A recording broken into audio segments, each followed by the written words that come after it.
Pemirsa, virus corona ditetapkan sebagai pandemi dan telah menginfeksi orang-orang di seluruh dunia termasuk Indonesia. Pemerintah pun silih berganti terapkan pembatasan dengan beragam kebijakan dan hal tersebut turut mempengaruhi kegiatan ekonomi. Lantas seperti apa perkembangan dari pembatasan dan ekonomi di Indonesia di tengah pembatasan saat ini? Kita akan simak infografik berikut ini.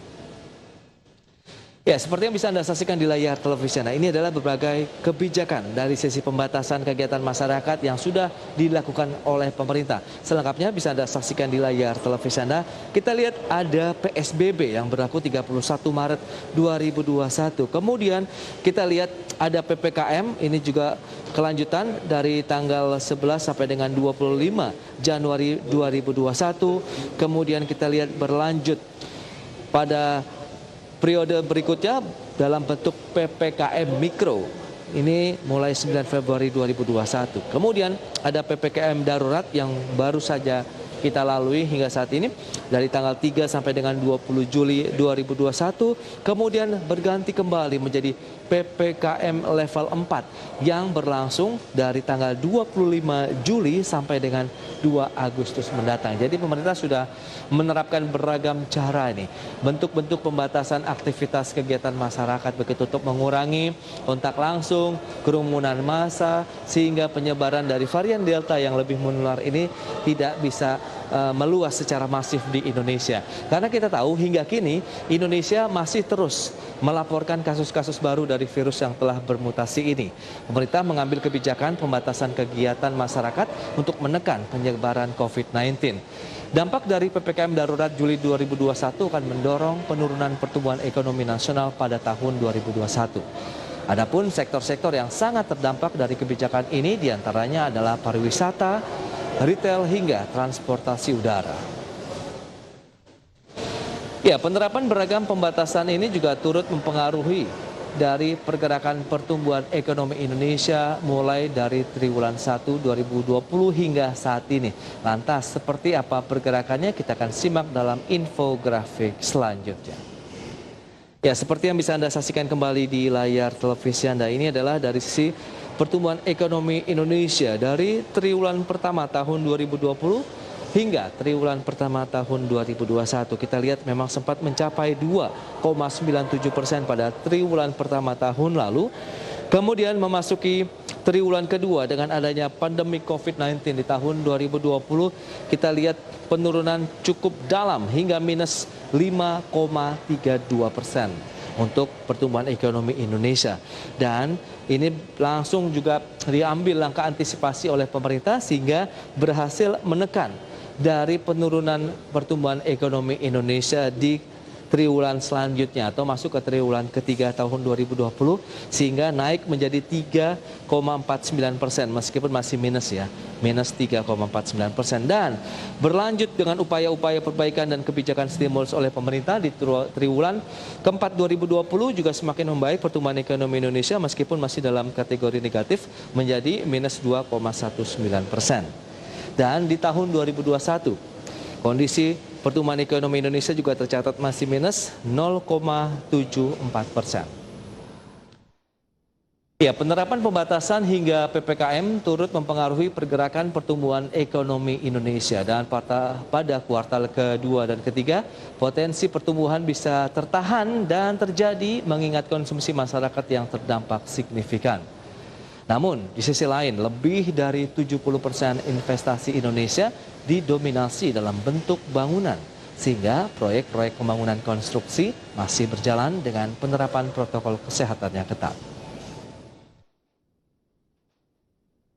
Ya, perpanjangan PPKM darurat ini pun menjadi PPKM level 4 yang diberi kelonggaran agar aktivitas ekonomi tetap berjalan dengan protokol kesehatan yang ketat. Lantas apa saja? Kita akan simak dalam infografik selanjutnya. Ya, seperti yang bisa Anda saksikan kembali, ini adalah peraturan PPKM level 4 begitu yang sudah berganti dari sebelumnya PPKM darurat, di mana ada beberapa upaya ataupun kebijakan yang sudah dilakukan di mana mal dan pusat perbelanjaan tutup. Selanjutnya ada layanan pesan antar dan take away di restoran atau supermarket yang masih diizinkan untuk beroperasi. Selanjutnya ada pembatasan kapasitas tempat umum, yakni hanya 50% pengunjung hingga pukul 20.00 waktu Indonesia Barat. Work from office atau WFO, sektor esensial 50% staf, kemudian 10 sampai dengan 25% pelayanan administrasi. Ada WFO esensial, sektor pemerintahan sekitar 25% maksimal staf, dan sektor kritikal sekitar 100% dari maksimal pekerja. Ya, habisnya jangka waktu penerapan PPKM darurat membuat pemerintah memperpanjang periode kebijakan PPKM selama beberapa hari. Namun, tidak ada lagi istilah PPKM darurat, melainkan menjadi PPKM level 4. Ya, PPKM level 4 merupakan pemberlakuan pembatasan kegiatan di wilayah Jawa dan Bali dan disesuaikan dengan kriteria level situasi pandemi berdasarkan hasil asesmen atau penilaian. Ya, di sisi lain, pemerintah tidak tinggal diam terkait dengan penerapan PPKM darurat. Berbagai kebijakan, bantuan, dan juga insentif diberikan guna menjaga daya beli dan keberlangsungan masyarakat. Apa saja kebijakan dan bantuannya, kita akan simak kembali dalam infografik selanjutnya. Ya, seperti yang bisa Anda lihat lagi, ini adalah bantuan selama PPKM level 4 yang diberikan oleh pemerintah. Ada kartu sembako sebesar Rp200.000 untuk 2 bulan, di mana target penerima sebanyak 18,8 juta pekerja penerima manfaat. Dan sembako PPKM yang diberikan kepada 5,9 juta KPM dengan besaran Rp200.000 per penerima selama 6 bulan. Selanjutnya, bantuan sosial disalurkan Juli 2021, anggarannya mencapai 6,14 triliun untuk 10 juta KPM atau keluarga penerima manfaat. Dan ada subsidi kuota internet di bulan Agustus sampai dengan Desember 2021, 38,1 juta penerima dengan alokasi dananya sebesar 5,54 triliun rupiah. Dan diskon listrik Oktober-Desember 2021 untuk 32,6 juta pelanggan bantuan minim abodemen dengan anggaran 1,91 triliun rupiah. Dan kita lihat di slide berikutnya, ada tambahan sekitar 10 triliun rupiah untuk kartu prakerja. 8,8 triliun digunakan untuk subsidi upah dan 1,2 triliun diberikan pada kartu prakerja.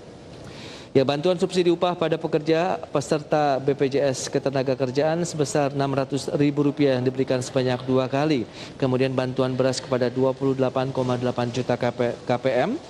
Ini secara bertahap ya. Tahap pertama 20 juta KPM dan tahap kedua 8,8 juta KPM. Kemudian bantuan tunai usaha mikro diberikan kepada 3 juta pengusaha sepanjang periode kuartal 3 tahun 2021 sebesar 1,2 juta. Ya, sejumlah bantuan sosial akan digelontorkan oleh pemerintah guna meringankan beban masyarakat yang terdampak PPKM darurat dan level 4. Bantuan yang diberikan mulai dari keringanan tagihan listrik hingga kucuran uang tunai. Ya, pemerintah berharap bantuan tersebut dapat meringankan dan meningkatkan daya beli masyarakat.